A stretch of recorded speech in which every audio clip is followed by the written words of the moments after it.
스루프 타임즈 2023년 6월 10일자를 진행하도록 하겠습니다.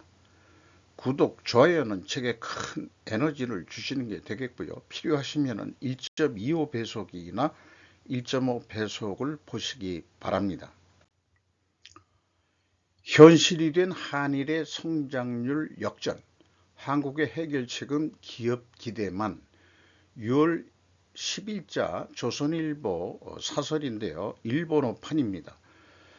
일본이 1분기의 경제 성장률이 작년 동기 대비 0.7% 증가했는데 한국 경제 성장률은 0.3%가 성장을 했습니다. 그거보다 2배 이상 높았던 것으로 나타났다. 이렇게 얘기가 나오고 있네요. 결국 이 98년도 아시아 외환 위기 이후 25년 만에 한일 경제 성장률이 역전이 됐다. 이런 이제 내용이 되겠습니다. 저성장의 대명사라고 불리던 일본보다 못한 만큼 한국 경제 침체가 본격화하고 있다. 대문에도 제가 이 부제를 달았습니다만 한국 경제 저성장 구조로 가고 있다. 이렇게 좀 써놓은 거하고 일맥상통한 얘기가 되겠습니다. 한국 경제가 수출 부진을 보완하는 적절한 대안이 없다 이렇게 얘기하고 있네요.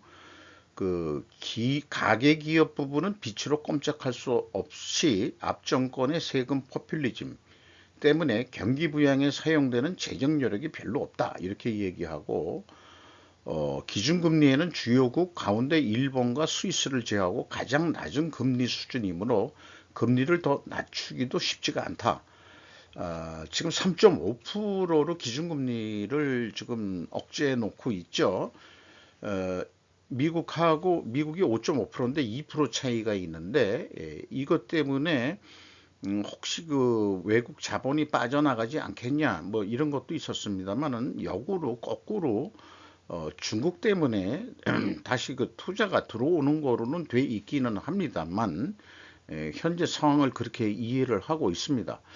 여기에 이제 또다시 구조개혁이라는 용어가 나오고 있습니다.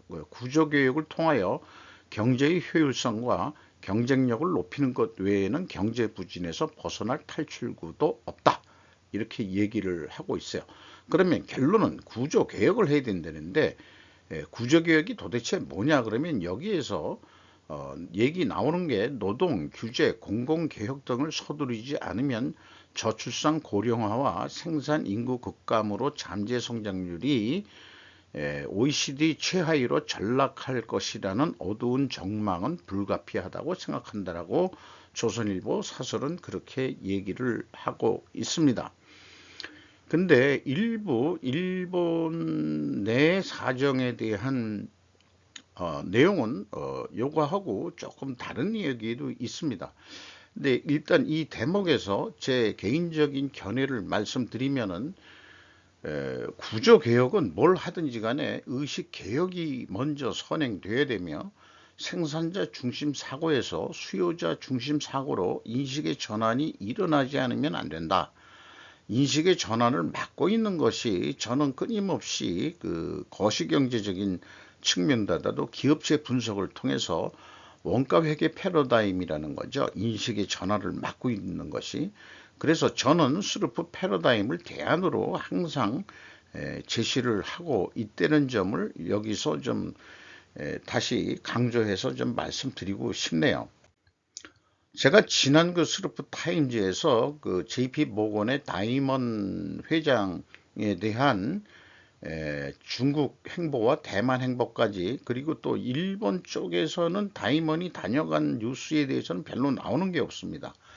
어쨌든 동아일보 지금 6월 10일입니다만은 제가 소급해서 한번 찾아봤더니 6월 5일자에 월가 황제가 KIC 등 금융기관장들 만나 이런 제목의 기사를 냈는데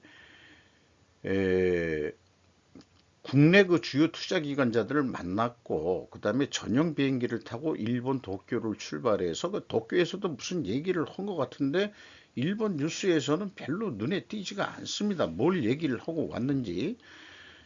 김포공항을 통해서 한국에 도착했다 이렇게 얘기하고 바로 포시즌 호텔로 이동해서 전승호 한국투자공사 KIC 사장과 5대 금융지주 회장 등 고위 인사들과 만나 국내 협력 사업 및 투자 파트너십 등을 논의한 것으로 알려졌다. 그러니까 기자들이 취재도 못했다는 얘기예요. 알려졌다. 뭐 이런 식으로 얘기하는 걸 보면은 또 서울 중구 JP모건 서울지점 본사에서 임직원들과의 대화의 시간도 가진 것으로 전해졌다. JP모건 서울지점 직원들도 있군요.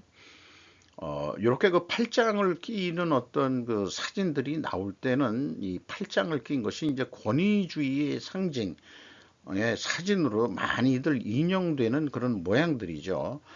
도대체 그러면은 JP 모건 회장이 와서 한국의 그 주요 그 돈을 주물르는 그 기관들하고 뭘 얘기했겠냐 하는데 여기 5대 금융지주 회장 등이라고 했으면은 분명히 저는 국민연금도 들어가 있다라고 생각을 합니다. 언론에서는 언급을 안 했지만은 일반 국민의 주요 관심사죠. 국민연금도 JP 모건 등 월가의 금융기관들과 무관하지 않게 거래가 있는 것으로 알고 있습니다. 요거는 그 서울경제에서 나온 얘기인데, 이 JP 모건 회장이 이렇게 그 평상복으로 스포티한 의복을 입고 한국에 그 도착한 것을 서울경제 오승현 기자가 얘기를 했는데 그냥 뭐 지리하게 답하고 있다 그러는데 뭐 안녕하세요 그 정도지 뭐 구체적인 질문 이런 내용까지도 서울경제에서는 나올 수가 없었겠죠. 요게 6월 5일자 적으면은 이제 이 사람도 상당히 이제 그 나이가 먹어 보입니다. 그래서 그 추가적인 그 앞장의 그 내용으로서 JP모건 주최로 상하이에서 열린 글로벌 차이나 서밋에 참석한 이후 블룸버그 TV와 인터뷰에서 중국과 무역은 줄겠지만 그것이 디커플링, 공급망 분리는 아니다라고 발언에 주목받기도 했다. 이렇게 표현했는데 야후뉴스 등에서 이미 보도를 한 내용입니다. 이것은 그래서 이 디커플링은 아니다. 그래서 디리스킹으로 바꿔 말하고 요즘들 있죠. 그럼 뭐라고 얘기했는지 모르지만 중국은 말장난에 불과하다. 뭐 이렇게 얘기하고 있습니다만은 중국도 그 자금이 궁색한 거는 지금 마찬가지라고 생각을 합니다.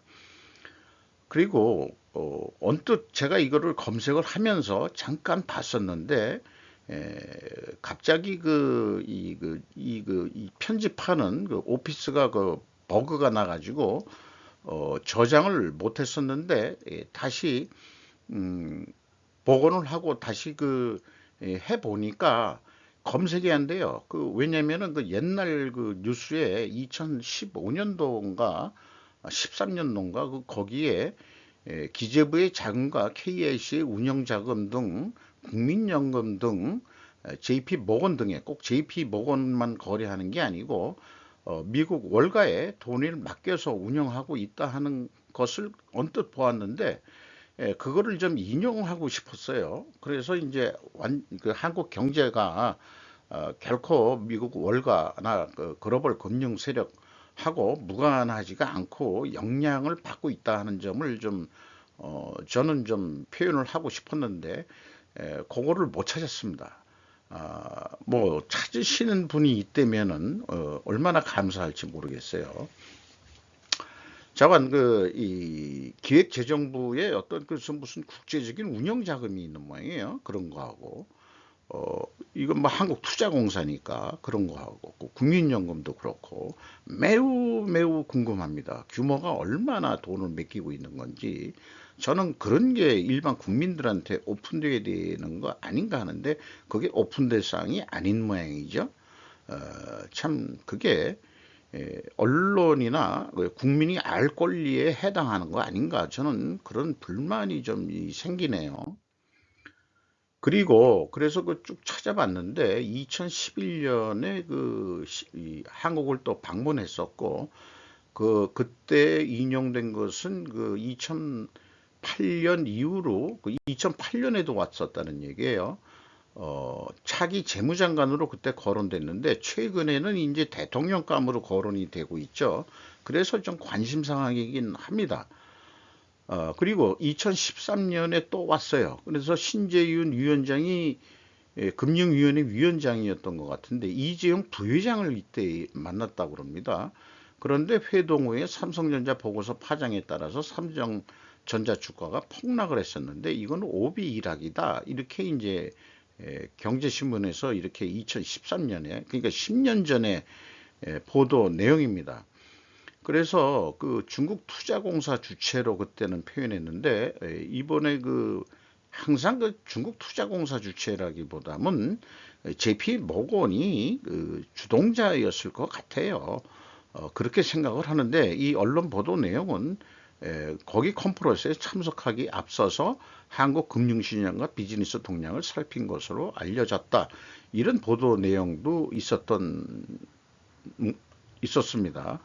요 당시에도 평상복으로 입고 왔는데 요 당시는 2013년은 지금부터 10년 전이니까 지금보다 상당히 그 젊은 CEO 겸 회장을 꽤 오랫동안 하고 있네요.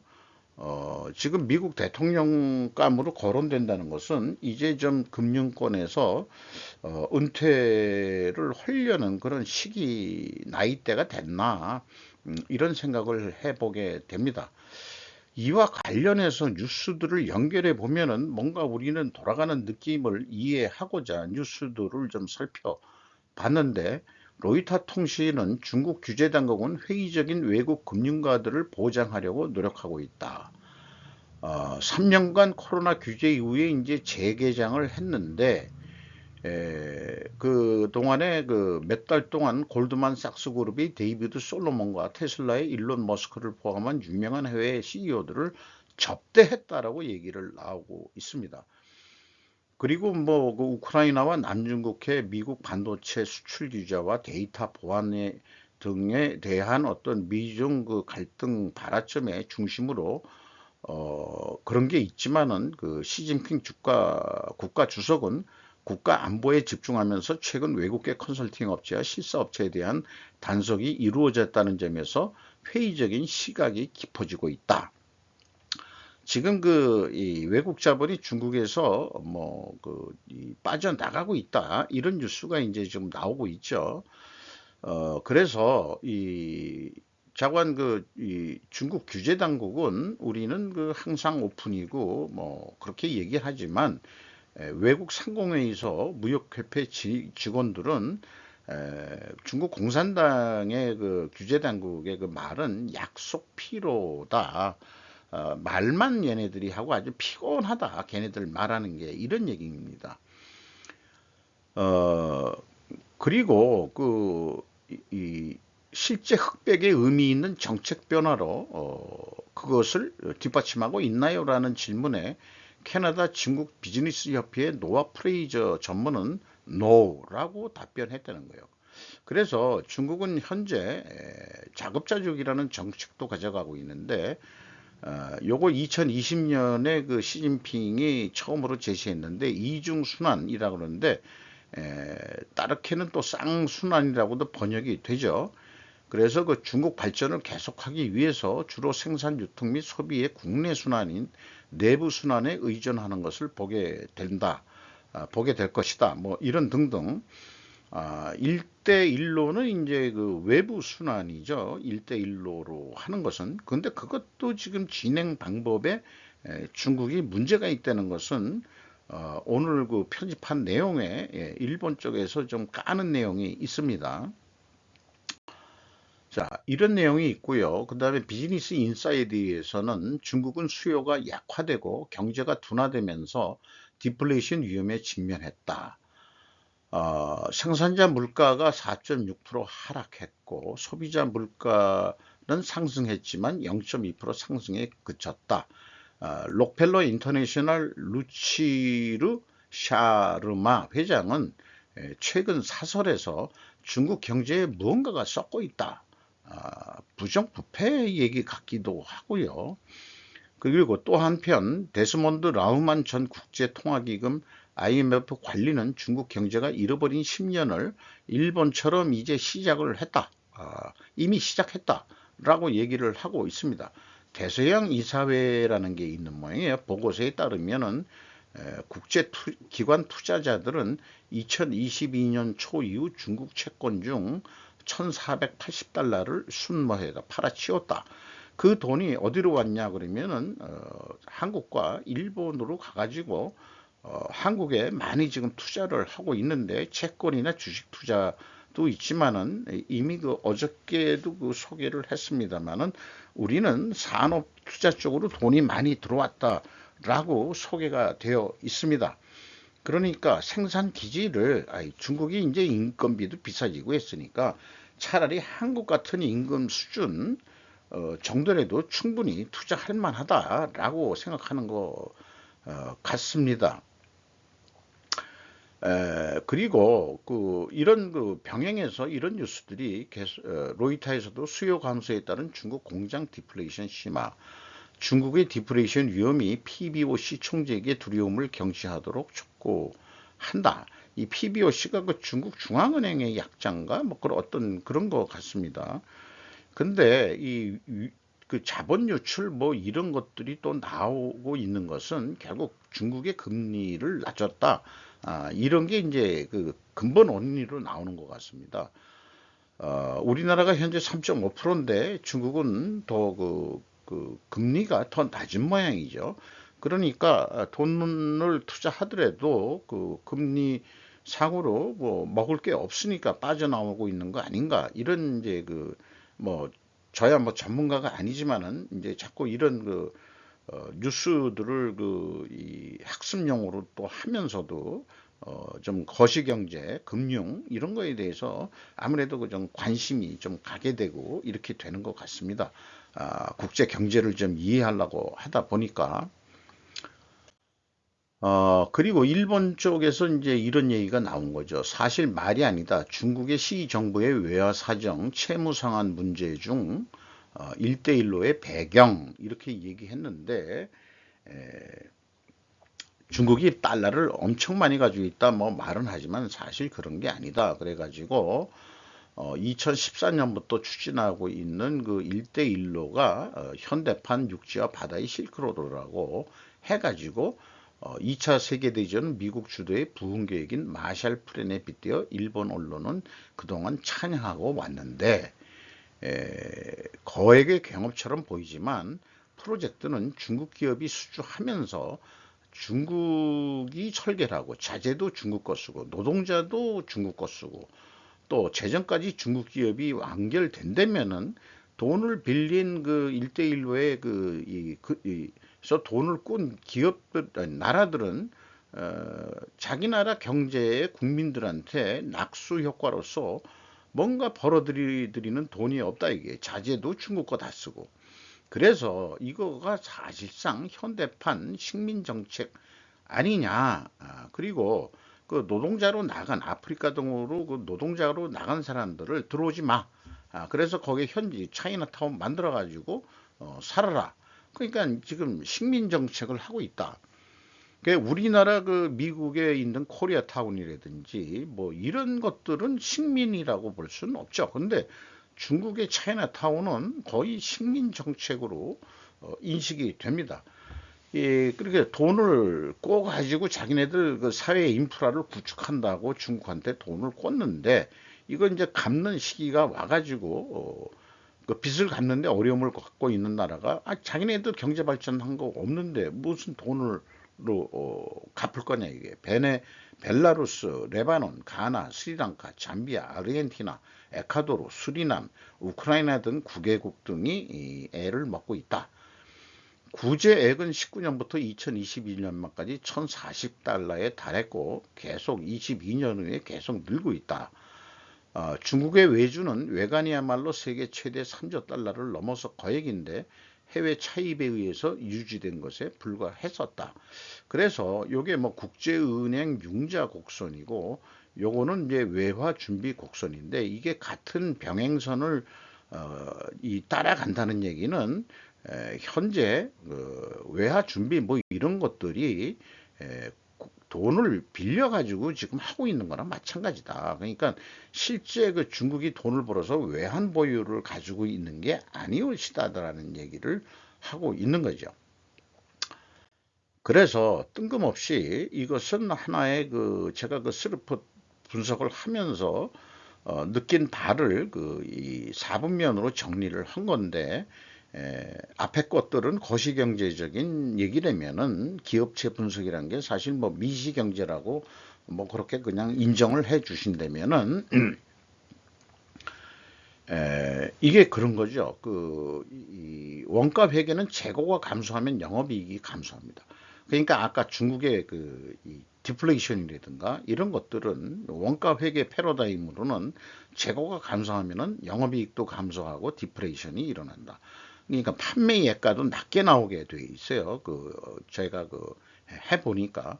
그러나 반대로 스루프트 회계는 재고가 감소하면은 감소한다기보다도 재고 회전율 상승입니다.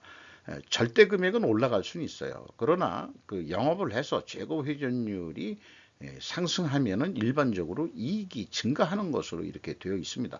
또한 판매예가가 원가 회계보다 높게 나오게 되어 있습니다.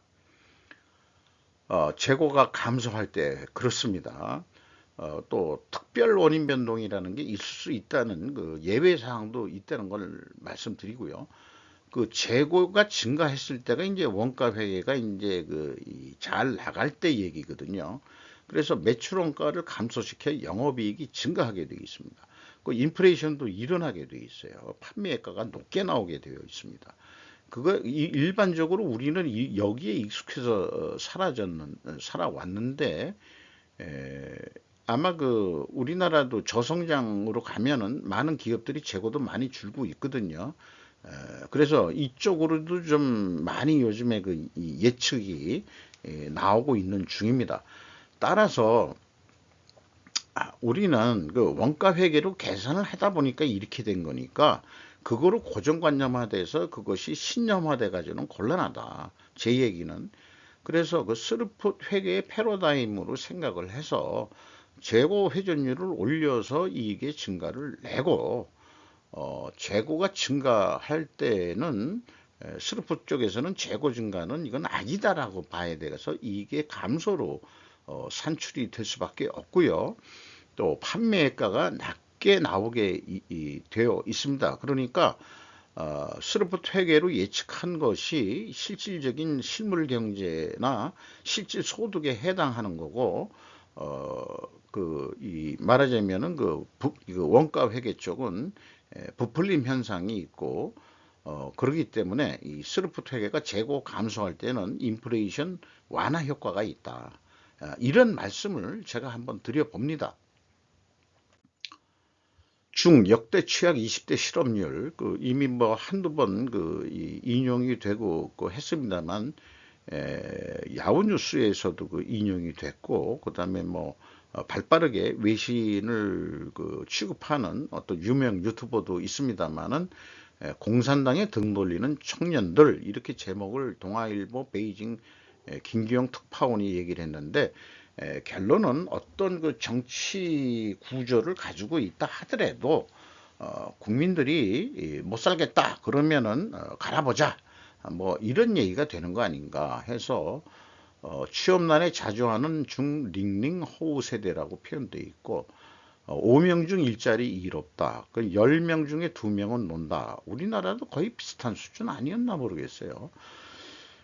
그런데 이제 절대적인 인구가 많아가지고 올해 실업자가 한 1100만, 참 우리나라 인구의 5분의 1 정도가 대졸자라니까 참 중국 경제가 잘 나간 건 좋은데, 뭐 저희도 마찬가지입니다만은 1970년대 초 이 대졸자의 비율이 우리 산업 현장에 15% 정도뿐이 없었어요. 그때 이제 지배구조, 회사 내 지배구조는 그래서 밑바닥에서 고생해가지고 다 산 사람들이 자기 자식만큼은 어떻게 해서든지 대학교를 보내가지고 아버지처럼 살지 말고 대학교 가서 좋은 직장 다녀서 성공해라. 이게 딱 부모들의 마음이었고, 경제 발전할 때 또 그렇게 했고, 또 은행 그 학자금 융자도 받아가면서, 또는 기업들은 어떤 경우에는 장학금 제도도 운영을 해준 그런 인본주의적인 경영을 우리나라 기업들은 많이 했었습니다. 어쨌든 그렇습니다만은 이 청년들이 일자리가 매우 부족하다 이게요. 그래서 공산당 원래 최대 지지층 링링호우의 반기가 일어난 것 같다. 그게 이제 쿵이지라는 명칭이 있는데, 중국 근현대 작가 루신의 단편소설 쿵이지가 주인공인데, 청나라 말기 지식인 쿵이지는 과거 시험에 연연하다 밥벌이조차 못한다. 공무원 시험을 볼래다가 생계로의 도둑질까지 하면서도 선비 신분을 상징하는 낡은 장삼을 끝내 벗지 않았다. 고학력 대학 졸업장 굴레를 벗어 던지지 못하고 저임금 일자리를 거들떠보지 않는 스스로를 쿵이지에 빗대 자조하고 있다. 중국 대학교 졸업생들이. 우리나라 뉴스에는 대학교 졸업생들이 구청의 그 청소 용역 그 하기 위해서 이 쓰레기를 실어야 되니까 체력 시험 이런 것까지 우리나라 뉴스에는 나온 적도 있죠.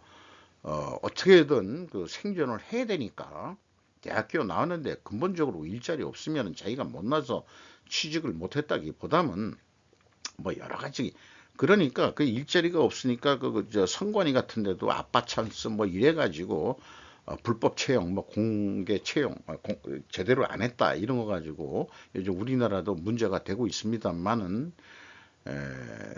뭐 저건 건 빗대어서 얘기한 거고요. 그리고 그 중국 공산당의 대책은 언발의 오줌 누기식 대책뿐이다 이렇게 얘기하고, 청령 불만 공산당에 위협될 수도 있다라고 견해를 밝히고 있습니다. 그 백지 A4 백지 시위도 그런 거에 하나일 수도 있고, 만약에 잘 교육받은 청년들이 들고 일어난다면 공산당에 대해서도 중대한 위협이 될 수 있다. 이렇게 홍콩 흰리치 재단 앨릭스 카플이라는 사람의 인터뷰 내용까지 소개를 하고 있네요.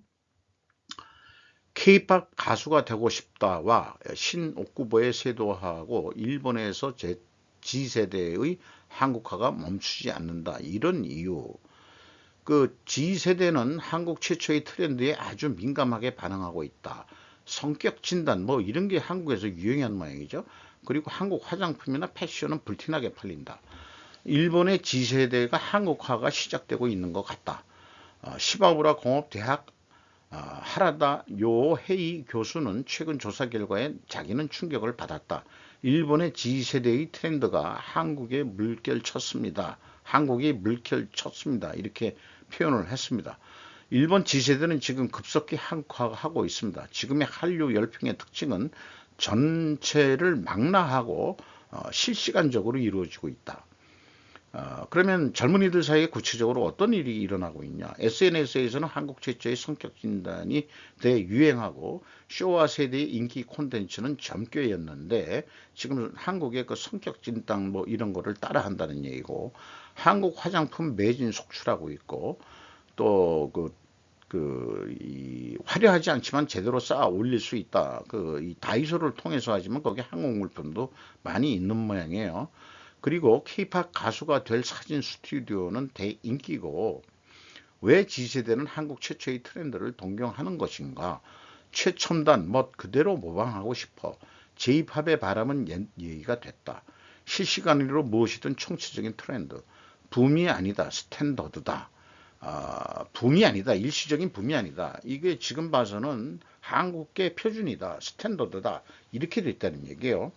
그리고 젊은이들의 일본 탈과 표리가 일치한다. 말과 행동이 같다. 이런 얘기겠죠. 그래서 한국은 트렌드의 최첨단, 일본은 복고 구도에 이렇게 이제 표현했는데, 그래도 한국 젊은 사람들이 일본 영화 좋아하고, 그다음에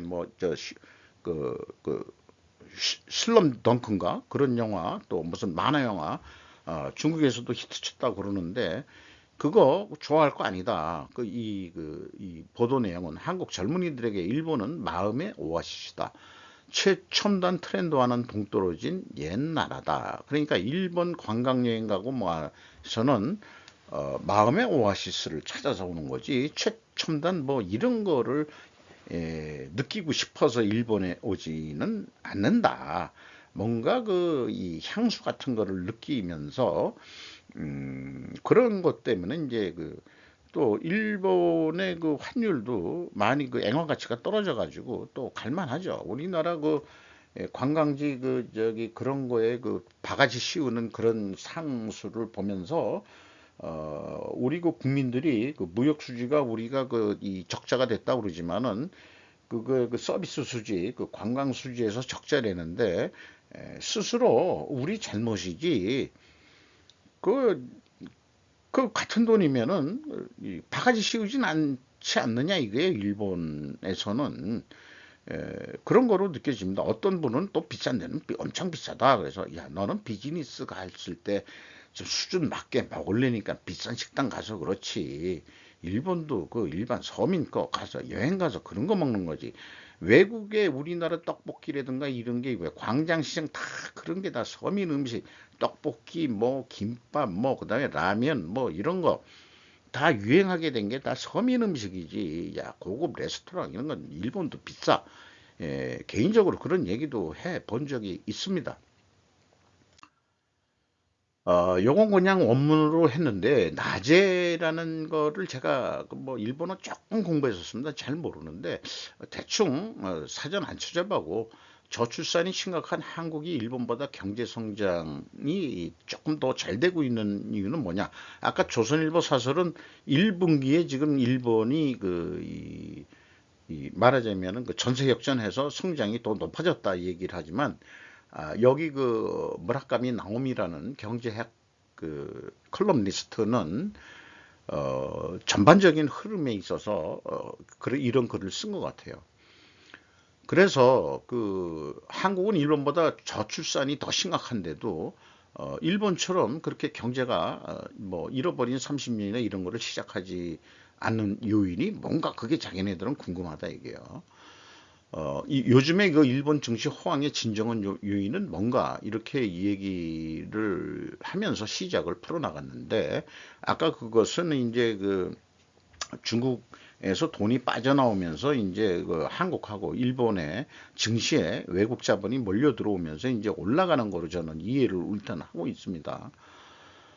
어, 그래서 일본 저출산 문제도 심각화되고는 있는데 한국의 생산 영역 인구가 피크에 달한 것은 2019년이고 그 뭐 몇 년 안 됐죠. 그리고 일본에서는 그 1995년이었으니까 IMF 직전에 인구가 피크에 달았었다. 그 이후에 디플레이션과 경제 불황이 일어나서 잃어버린 20년이 그때 시작이 됐는데 야 그러면은 이제 한국이 2019년이면 지금쯤 자기네처럼 팍싹 내려가야 되는데 왜 안 내려가냐 이거예요.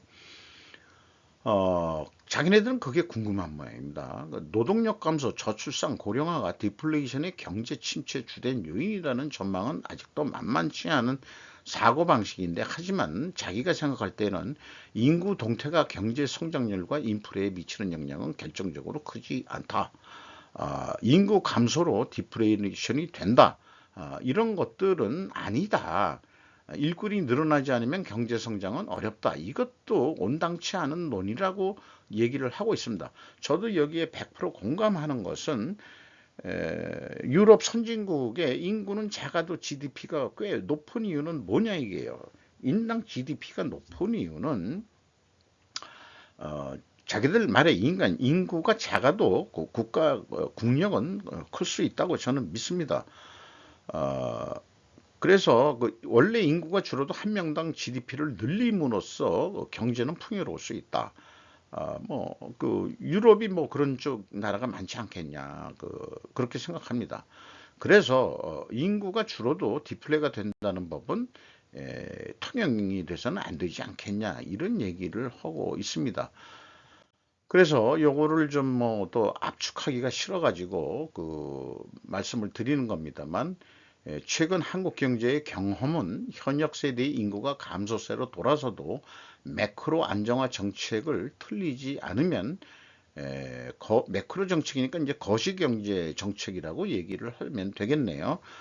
가능함을 보이고 한 개의 이 하나의 이 증거가 될지도 모른다라고 얘기를 하고 있습니다. 물론 지금 한국도 실실 내려가고 있는 중입니다만은 참 두고 봐야 될 것 같아요. 우리가 이걸 극복을 해내야 되는데 기시다 정부에서도 명목 3% 정도는 좀 할 수 있지 않느냐 이런 얘기로 해서 자신들도 그 결론을 내면서 좀 위로를 받고 싶은 모양이에요. 2%의 인플레이션을 지속으로 제대로 관여한다면 금융정책은 당연히 해야 되고 그것과 정합적 기동적인 재정 정책을 해서 그런 정책을 해나가야 된다. 그런 입장에서 증세나 사회보험료 인상은 그것에 반하는 정책이다. 이렇게 이제 얘기를 하고 있는데 이건 또 좀 전문적인 어떤 그런 그 정책이겠죠. 이 사람 뉴스에서 나온 거는 우리 그 어떤 그 전시회 삼성 SDI가 아마 그 이 차 트럭도 있고 한 거니까 그 SDI가 그 2차 전지 배터리 그거에 대해서 출시한 그런 상징적인 그런 사진을 가져온 것 같습니다. 그래서 제 생각에는 좀 잘 몰라서 단순하게 생각한다기보다도 일단 단순하게 생각하면은 노동력 감소로 경제가 하락한다는 전제 조건은 산업이 노동 집약적 성격일 때일 것이다. 그러나 현대 산업화는 우리가 그렇지 않고 한국은 어디보다도 중소기업도 산업 자동화에 많이 투자했다. 세계 그 로봇 자동화 비율이 가장 높은 나라가 또 한국이라는 얘기가 있죠. 그게 의미가 있는 얘기일 겁니다. IT 정보화도 경영 관리를 빠르게 진행했다. 그러니까 아직 일본 그 정부 관료들이나 뭐 이런 거 보면은 아날로그적인 이런 걸 하는데 한국은 거의 이제 그 페이퍼리스화 돼가지고 무슨 경영 관리 하니까 사무직이나 이런 일자리는 많이 줄긴 줄었어도 결과적으로 저는 일본보다 어떤 그 고정비 성격이 좀 더 경쟁력이 생겼던 거 아닌가라고 위로를 좀 갖고 싶습니다. 나머지 내용들은 제가 관심 있는 고대사 관련 자료는 그냥 제가 그 제 기록으로서 남겨놓으니까 그냥 참고해 주시기 바랍니다. 이상 마치도록 하겠습니다.